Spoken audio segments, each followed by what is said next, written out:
Then I told him, Kittu continues schedule పెట్టారు, acting నేర్చుకోవాలయ్యా నేను. ఎట్లా అంటే, ఓ పని చేయి, డైలీ ఈవినింగ్ సినిమా చూడు, నైట్ షో చూడు అని చెప్తే డైలీ ప్యాకప్ అయిన తర్వాత మనకి ఆ కోడంబాకం ఏరియాలోనే ఏ థియేటర్ చాలా ఉండేది అప్పుడు థియేటర్స్ అని. So I use to watch Malayalam, Telugu, తన భాష అర్థం కాకపోయినా సినిమా చూడడం పెర్ఫార్మెన్స్ కోసం. అట్లా నేను డైలీ చేసుకునే టైంలో ఒక 2 వారాలు 3 వారాల తర్వాత సాంగ్ తీయబోతున్నా ఉన్నా. సాంగ్ అంటే డాన్స్ నాకు తెలియదు కదా, ఏం చేయాలంటే ఫస్ట్ నాకు డాన్స్ మాస్టర్ గారు సుందరం గారు, ప్రభుదేవ ఫస్ట్ ఆయన వచ్చి రిహర్సల్ పెట్టాలండి అని రిహర్సల్ పెట్టినప్పుడు చెప్పాడు, సుమన్ నువ్వు వచ్చి డాన్స్ నేర్చుకోవాలి, ఎందుకంటే మీరు కాలేజీలో చేసే డాన్స్కి ఇవన్నీ డిఫరెన్స్ ఉంది, నువ్వు నేనన్నా మాస్టర్ ఎప్పుడు మాస్టర్ నేర్చుకోవడం, షూటింగ్ మార్నింగ్ నుంచి ఉంది కదంటే నువ్వు ఎర్లీ మార్నింగ్ క్లాస్ నేర్చుకొని చెప్పి ఆయన ఒక అడ్రస్ ఇస్తే మార్నింగ్ 5 to 6 డాన్స్ క్లాస్కి వెళ్ళి ఇంటికి వచ్చి స్నానం చేసి మళ్ళీ షూటింగ్కి అటెండ్ అయ్యి మళ్ళీ ఈవినింగ్ నైట్ సినిమా అట్లా చూసి అట్లా 3 monthsలో నేను ఐ మేడ్ మై సెల్ఫ్ అనమాట. కానీ మొత్తం లైఫ్ మారిపోయింది. అంతకుముందు ఆ ఫ్రీ టైం అంతా ఏం చేసేవారు మీరు? చదువు అయిపోయింది అంటే daily I use to go for martial art class.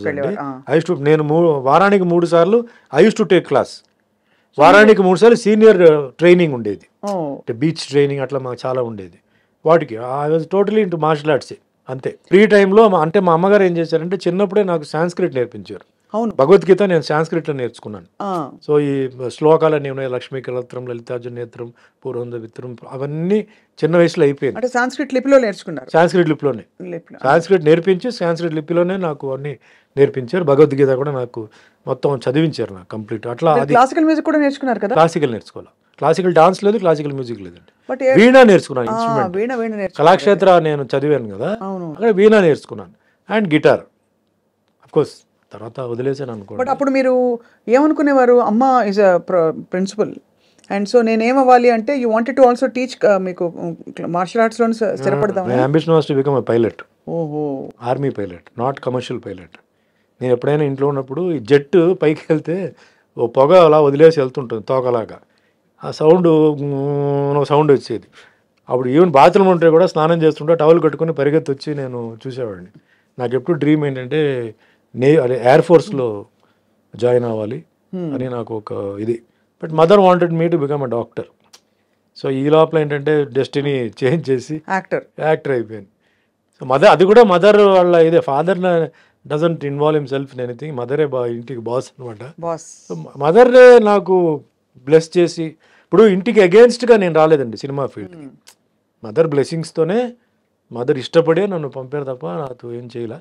So అట్లా నా కెరియర్ 1978లో స్టార్ట్ అయింది.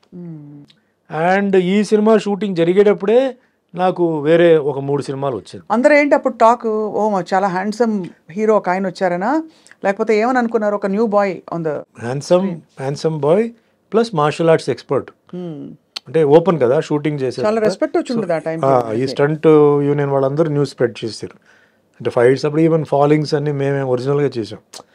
చేయలేకపోతే బాగలేకపోతే మీరు చేయండి, చేసేటప్పుడు ఎందుకు అని చెప్పి డైరెక్టర్ ఇది పెట్టారు. ఓన్లీ మరి ఏమన్నా బిల్డింగ్ టు బిల్డింగ్ జంప్ కానీ అలాంటి ఉంటే మట్టుకి వాళ్ళు చేసేవారు. అంటే అది కింద 9.8 లెన్స్ ఉండేది, అసలు ఎవరు దూకుతారో తెలియదు, ఓన్లీ ఫిగర్ తెలుస్తుంది అనమాట. వాటికి వద్దన్నారు. బట్ ఫస్ట్ ఫ్లోర్ నుంచి జంప్ చేయడం అవన్నీ మేమే చేసాం. మీరే చేశారు? ఎందుకు సార్ అంత సాహసం? నాకు ఏం పెద్ద సాహసం లాగా ఐ డెంట్ ఫీల్, పెద్ద రిస్క్ నేను ఫీల్ అవ్వలేదండి. రిస్క్ ఉన్నది నేను వదిలేసాను, అంటే ఏదైనా అయితే రిస్క్ అవుతుందని చెప్పి నేను వదిలేసాను. ఫస్ట్ ఫ్లోర్ నుంచి జంప్ చేయడం నేను పెద్ద రిస్క్ ఫీల్ అవ్వాలి. పెడతారా గోని సంచులు ఏదో పెట్టారు, ఏదో పరుపు లాంటిది. But body balance cat fall అంటారు. పిల్లి వదిలేస్తే అది వచ్చేటప్పుడు కాలు ఇలా వస్తాయండి కిందకి. ఎక్కడైనా సరే మీరు పిల్లిని ఎలా అయినా మీరు ఉల్టా చేసి పారేసినా అది రోల్ అయిపోయి కింద వచ్చేటప్పుడు క్యాట్ ఇలా వస్తుంది ఇట్లా, ఆ ల్యాండింగ్, క్యాట్ ల్యాండింగ్ అంటారు. So we are taught all those things martial ఆర్ట్లో.